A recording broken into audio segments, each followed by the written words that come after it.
ప్రభునామునకు గంత కలుగును గాక. ప్రకటన గ్రంథము 20వ అధ్యాయము 14వ వాక్యం మనం చదువుకుంటున్నాము. మరణమును మృతుల లోకమును అగ్నిగుండములో పడవేయబడెను. ఈ అగ్నిగుండము రెండవ మరణము. ప్రియమైనటువంటి దేవుని ద్వారా పరిశుద్ధుడైన యోహాను పద్మాసు అనే ద్వీపంలో పరవాసిగా ఉన్నప్పుడు పరిశుద్ధాత్మ చేత ఎత్తబడిన వాడే పరలోకమునకు వెళ్ళి ఆ పరలోకంలో కొన్ని దర్శనాలు ఆయన చూస్తున్నట్టుగా ఈ ప్రకటన గ్రంథంలో వ్రాయబడి ఉన్నట్టుగా మనం చూస్తున్నాం.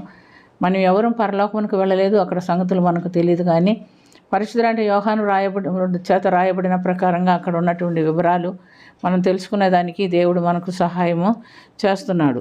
ఆజ్ఞ అతిక్రమం పాపం వల్ల వచ్చే జీవితం మరణము అని మనం చూస్తున్నాం. ఎవరైతే పాపం చేసి దేవుని ఆజ్ఞను అతిక్రమించుకున్నారో వారు నిత్య నరకాగ్నిలో పడవేయబడుదురని ఈ యొక్క అధ్యాయంలో మనం గమనిస్తున్నాం.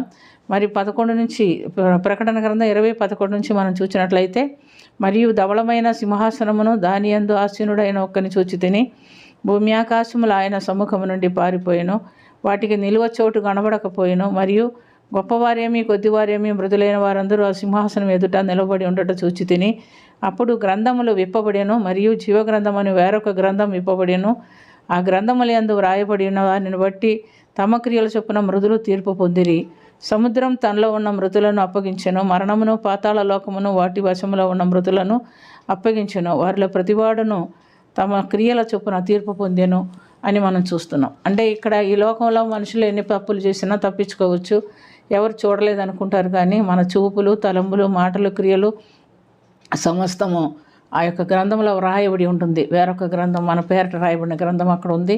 దాని చొప్పున వాళ్ళు తీర్పు పొందుతున్నట్టుగా చూస్తున్నాం. కనుక ఎవని పేరైనను జీవగ్రంథమందు వ్రాయబడినట్టు కనబడని ఎడల వాడు అగ్నిగుండంలో పడవేయబడను. ఇది రెండవ మరణం అని మనం చూస్తున్నాం.